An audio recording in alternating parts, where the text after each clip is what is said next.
আসসালামু আলাইকুম ভিউয়ার্স, আশা করি সবাই ভালো আছেন। আবারও চলে আসলাম নতুন আরেকটি টুলস নিয়ে।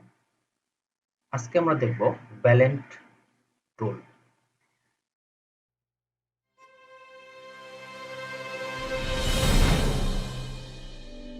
ব্লেন্ড টুলের ব্যবহার দেখতে গেলে আমি যদি মাউস পয়েন্টারটাকে ব্লেন্ড টুলের কাছে নিয়ে যাই তাহলে আমরা দেখতে পাচ্ছি ব্লেন্ড টুল। কিবোর্ডে যদি ডাব্লিউ প্রেস করি তাহলে দেখবেন আমার ব্লেন্ড টুল সিলেক্ট হয়ে যাচ্ছে, অথবা আমরা মাউস দিয়ে এটাকে সিলেক্ট করতে পারি। ব্লেন্ড টুল আসলে একটি মজার টুল। এই টুলের মাধ্যমে অনেক কিছু করা সম্ভব। তো আমি আপনাদেরকে কয়েকটা জিনিস করে দেখাবো এবং আশা করি আপনাদেরকে ভালো লাগবে। ওকে, সো প্রথমে যদি আমি একটা ইলাস্ট্রেটর নেই, ফর এক্সাম্পল এটা নিলাম, কালারটা একটু পরিবর্তন করে নেই। ওকে, সো এটা যদি আমি আরেকটু এদিকে দিই, দেখেন ব্লেন্ড টুলে আসলে কাজটা কি। প্রথমত এইদিকে একটা শেপ এবং এদিকে একটা শেপ, এই দুইটা শেপকে সিলেক্ট করার পর আপনি যদি ব্লেন্ড টুলে ডবল ক্লিক করেন তাহলে একটা অপশন চলে আসে। অপশন আসলে আপনি এখান থেকে স্পেসিফিক স্টেপসে ক্লিক করবেন এবং এখানে আপনি সংখ্যা 8 আছে, ওকে দেন, দেখেন আপনার কি হয়।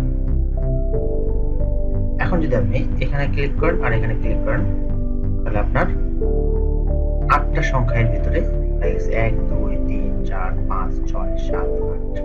আশা করি বুঝতে পারছেন।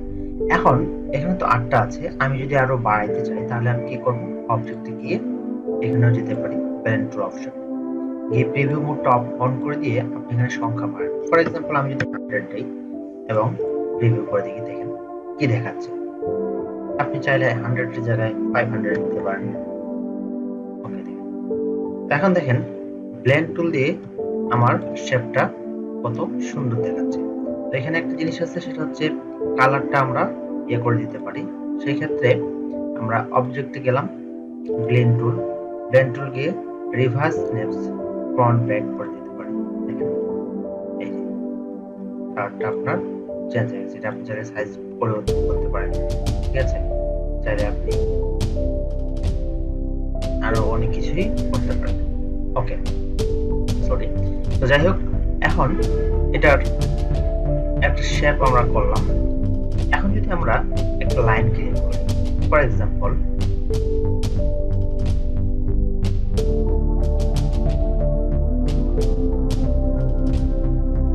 একটা লাইন ক্রিয়েট করলাম এবং এটাকে আমি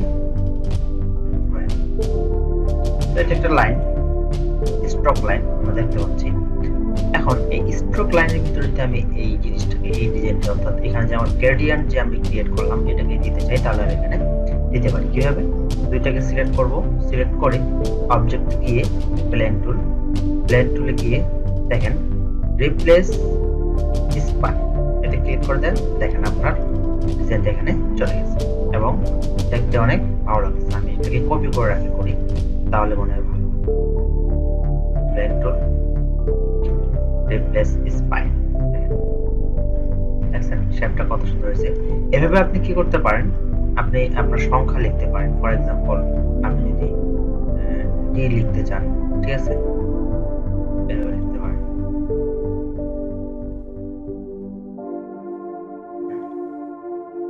এটাকে এবং এটাকে সিলেক্ট করবেন, এটা কপি করতে হবে এবং এটাকে সিলেক্ট করতে হবে। সিলেক্ট করে অবজেক্টকে ব্লেন্ড যায় রিপ্লেস পয়েন্ট, আপনার ডিটা কত সুন্দর হয়ে গেছে। আপনি পেন টুল দিয়ে করছেন ঠিকই, বাট এটা এখন খুব সুন্দর দেখাচ্ছে।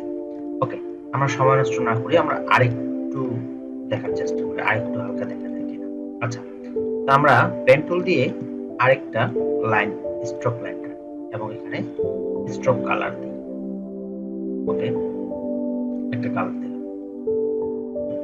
ওকে, তো এখন এই স্ট্রোকটাকে যদি আমি ধরে এই পাশে নিয়ে যাই এবং এটাকে যদি আরেকটু বাড়িয়ে দিই, এই দুটাকে ধরেন, ধরে আপনি কি করেন, ব্লেন্ড টুল ক্লিক করেন এবং এখানে একটা ক্লিক করেন এবং এখানে একটা ক্লিক করেন। দেখেন আপনার এখান থেকে এই পর্যন্ত শেপগুলা একটা ধারে মোটা থেকে আস্তে আস্তে আস্তে আস্তে চিকনের দিকে চলে আসছে। তো এইভাবে আপনি অনেক ধরনের ডিজাইন করতে পারেন। তো আমি যদি আপনাকে আরেকটা জিনিস দেখাই তাহলে কেমন লাগে, সেটা হচ্ছে আমি একটা শেপ নিলাম, শেপটাকে আচ্ছা এইভাবে নেই, ওকে স্ট্রোকটা কমায় দেই। আমরা স্ট্রোকটা কমায় দিছি। আমরা এর আগে দেখছিলাম রোটেট টুলের ব্যবহার, তো এখানে আমি একটু রোটেট টুলটা ব্যবহার করব মাঝখানে। ওকে, তো এটাকে যদি আমি এদিকে দিই এবং কন্ট্রোল ডি দিয়ে কপি করে নিলাম, কপি করে নিয়ে এটাকে একটু ছোট করে নিই, তাহলে বেটার। ওকে, এখন সবগুলোকে সিলেক্ট করেন। সবগুলোকে সিলেক্ট করার পর আপনি অবজেক্টে গিয়ে ব্লেন্ড টুলে গিয়ে মেক ক্লিক করেন। দেখেন আপনার ব্যালেন্স টুল ক্রিয়েট হয়ে গেছে এবং কত সুন্দর একটা শেপ তৈরি হয়েছে। আপনি এখানে এটা অ্যাড করে দিতে পারেন। ব্লেন্ড টুলে ক্লিক করেন, ক্লিক করে এখানে একবার ক্লিক করেন আর এই জায়গায় একবার ক্লিক করেন, আপনার অ্যাড হয়ে গেছে। এখন আপনি এটাকে চাইলে সংখ্যা আরো বাড়াতে পারেন, কমাইতে চান কমাইতে পারেন। এটা আমি দেখাই কিভাবে আপনার সংখ্যা বাড়বে। অবজেক্টে যাবেন, অবজেক্টে গিয়ে ব্লেন্ড টুল এবং ব্লেন্ড অপশন, এখানে যাওয়ার পর প্রিভিউ মোডটা অন করে দিয়ে আপনি এখানে সংখ্যা বাড়ান। আপনি যদি চান এখানে ফর এক্সাম্পল আমি 100 দিলাম এবং প্রিভিউ মোড করি, দেখেন 100 দিলে কি আসছে। আপনি 100 এর জায়গায় যদি আরো কমায় দেন কি হচ্ছে। ওকে, তারপরে যদি আপনি চান যে আমি আরেকটু কমায় দেই, আমি আসলে কমায় দিচ্ছি, দেখলে মনে ভালো লাগবে। দেখেন একটা ডিজাইন তৈরি হয়ে গেছে। এখন এটা তো আপনার একটা ব্ল্যাক কালার, আপনি চাইলে এখানে কালারও পরিবর্তন করতে পারেন। আপনি ডাইরেক্ট সিলেকশন সিলেক্ট করে আপনি এই যে এখানে একটা শেপ আছে এটাকে সিলেক্ট করবেন, সিলেক্ট করে কালার সোয়াইচ মোডটা ওপেন করে আপনি এখানে কালার দিবেন।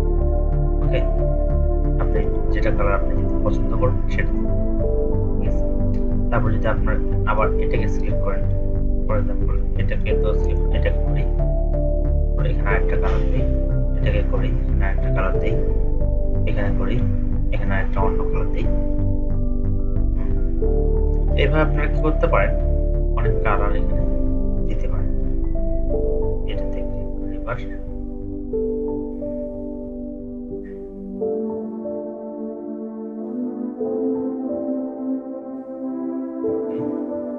তারপর একটা কালার দিয়ে দেখি,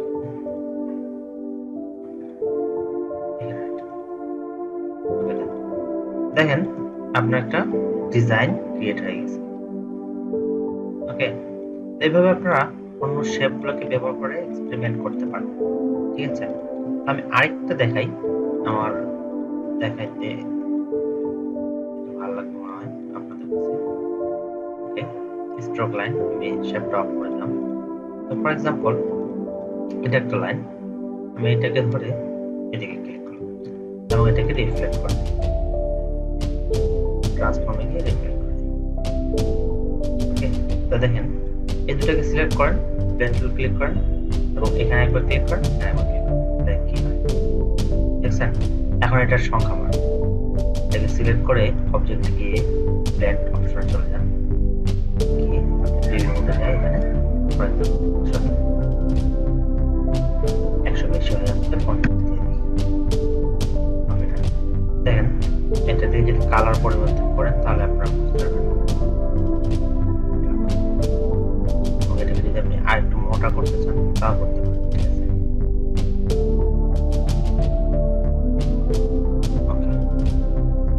এইসব শেপগুলো আপনারা কি করতে পারেন, তৈরি করে ডিজাইনের মধ্যে ব্যবহার করতে পারেন।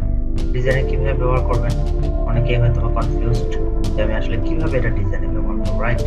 সো আপনি কিভাবে ডিজাইনে ব্যবহার করবেন, আপনি এটা ব্যাকগ্রাউন্ড ব্যবহার করতে পারেন। ফর এক্সাম্পল আপনি এটার কালার যদি একটু ডিফারেন্ট কালার দিয়ে দেন এবং এখানে যদি একটা ব্যাকগ্রাউন্ড দিয়ে দেন, ঠিক আছে, যে কোনো ডিজাইনের ব্যাকগ্রাউন্ডে আপনি কি করবেন, একটা কালারাইজ করতে হবে, দিয়ে এটা দেন। দেখেন এটা ডিজাইন কিন্তু হয়ে গেছে। আপনি যদি মনে হয় যেটা বেশি দেখাচ্ছে তাহলে আপনি কি করেন, এটার অপাসিটি কমায় দেন, একটু অপাসিটি কমায় দেন। ঠিক আছে, এটাকে আপনার ডিজাইনে ইউজ করতে হবে, চাইলে ঘুরেও দিতে পারেন। ঠিক আছে,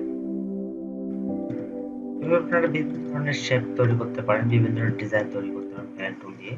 তো আশা করি আপনারা বুঝতে পারছেন এবং আপনারা চেষ্টা করবেন আরো ডিফারেন্ট শেপ তৈরি করতে। তো যত বেশি আপনারা প্র্যাকটিস করবেন তত আপনাদের জন্য হেল্পফুল হবে। আমি আপনাদেরকে প্র্যাকটিস করার ওয়ে দেখাই দিচ্ছি এবং কিভাবে আপনি টুলসটা ইউজ করবেন সেটা দেখাই দিচ্ছি। তো প্র্যাকটিস আপনাদেরকে নিজেদেরকেই করতে হবে।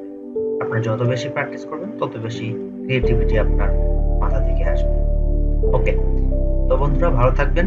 এ পর্যন্ত আসসালামু আলাইকুম, আল্লাহ হাফেজ।